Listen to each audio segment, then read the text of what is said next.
Alam mo ba na ang mga agila ay hindi lang basta malaking ibon?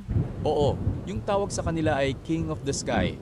At ang scientific name ng Philippine eagle natin ay Pithecophaga jeffrey o kilala din sa tawag na monkey-eating eagle. Pero ang hindi alam ng marami, sila yung pinakamalaking agila sa buong mundo pagdating sa haba at bigat. Umaabot ng 1 meter ang taas nila at 7 kilograms ang timbang.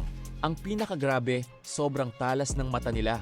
8 beses mas malinaw pa sa mata ng tao, kaya nakakakita sila ng ahas o monkey na 2 kilometers ang layo habang lumilipad sila sa taas.